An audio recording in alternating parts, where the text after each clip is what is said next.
यह कहानी गौतम बुद्ध और शैतान की है। आगे बढ़ने से पहले सब्सक्राइब जरूर करें। गौतम बुद्ध एक शांतिपूर्ण बौद्ध विहार में ध्यान में लीन थे। रात का समय था और चाँद की रोशनी में उनके चेहरे पर एक अद्भुत शांति छाई हुई थी। तभी अचानक अंधेरे में से एक डरावनी हंसी गूंज उठी। ये हंसी किसी साधारण इंसान की नहीं बल्कि शैतान की थी। शैतान, जिसे नरक का रक्षक माना जाता था, बुद्ध के ध्यान में विघ्न डालना चाहता था। उसने सोचा, यदि मैं बुद्ध को अपनी शक्ति का अनुभव कराऊं तो शायद मैं उन्हें अपने पथ पर ला सकूं।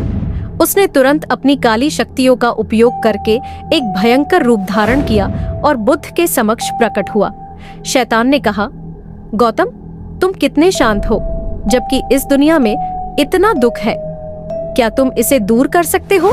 बुद्ध ने शांति से उत्तर दिया, दुख इस जीवन का हिस्सा है, लेकिन उसे समझकर ही उसे पार किया जा सकता है।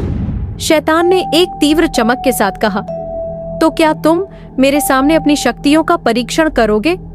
बुद्ध ने मुस्कुराते हुए कहा, मैं शक्ति के खेल में नहीं हूँ, मेरे पास एक और मार्ग है।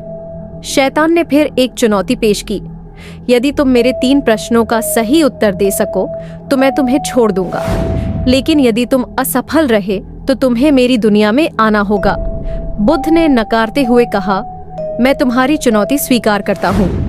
पहला प्रश्न, क्या है सबसे बड़ा भय? बुद्ध ने तुरंत उत्तर दिया, अनजानता। शैतान ने गुस्से में कहा, यह सही है, लेकिन क्या तुम जानने का साहस रखते हो? बुद्ध ने कहा, हाँ, मैं जानने का साहस रखता हूँ। दूसरा प्रश्न, क्या है सबसे बड़ा सुख? बुद्ध ने उत्तर दिया, दूसरों की सेवा करना। शैतान ने फिर से कहा, सही जवाब, लेकिन आखिरी प्रश्न तुम्हें झकझोर देगा। तीसरा प्रश्न, क्या है मृत्यु? बुद्ध ने गहरी सांस ली और कहा, मृत्यु केवल एक परिवर्तन है, जीवन का अंत नहीं। शैतान ने क्रोधित होकर कहा, तुमने सभी प्रश्नों के उत्तर सही दिए हैं, लेकिन अब तुम्हें मेरी सच्चाई देखनी होगी। शैतान ने बुद्ध को एक अंधेरे कोने में ले जाकर नरक का दृश्य दिखाया। वहाँ आत्माएं यातना झेल रही थीं। बुद्ध ने वहाँ के दुख को महसूस किया, लेकिन उन्होंने कहा, यहाँ केवल अंधेरा है, लेकिन अंधेरे में भी प्रकाश होता है। शैतान ने कहा, क्या तुम इस दर्द को मिटा सकते हो? बुद्ध ने उत्तर दिया, हाँ, प्रेम और करुणा से। यह सुनकर शैतान को गुस्सा आया। उसने सोचा, मैं इसे तोड़ दूंगा। शैतान ने बुद्ध को एक झूठी कहानी सुनाई, जिसमें कहा गया कि एक गांव में लोग भूख से मरे जा रहे हैं। बुद्ध ने तुरंत वहां जाने का निर्णय लिया। जब वह गांव पहुंचे तो देखा कि लोग सच में भूखमरी का सामना कर रहे थे। बुद्ध ने अपने अनुयायियों से अनाज लाने का अनुरोध किया। उन्होंने गांव वालों की मदद की और उन्हें साहस और आशा दी। इससे शैतान को गुस्सा आया। उसने बुद्ध को फिर से चुनौती दी, क्या तुम इन लोगों को बचाने में सफल रहोगे? बुद्ध ने कहा, हाँ, प्रेम और समर्पण से हम सब कुछ कर सकते हैं। शैतान ने सोचा कि अब वह बुद्ध को पराजित कर देगा। उसने एक और बुराई का निर्माण किया। गांव में एक बीमारी फैला दी।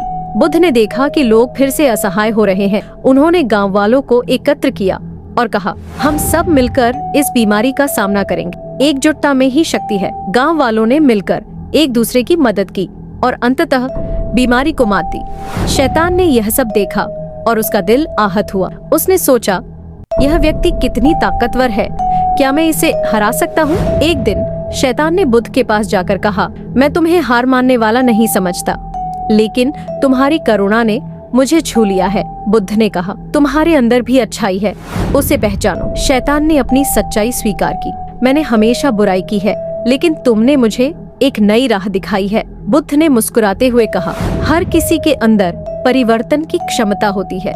शैतान ने अपनी बुराई छोड़ने का निर्णय लिया। उसने गांव वालों के साथ मिलकर उनकी भलाई के लिए काम करना शुरू किया। धीरे धीरे उसका नाम बदल गया। लोग उसे अच्छा आदमी मानने लगे। गौतम बुद्ध ने कहा, जब तक तुम सच में बदलने की कोशिश करोगे तब तक तुम अच्छे इंसान बन सकते हो।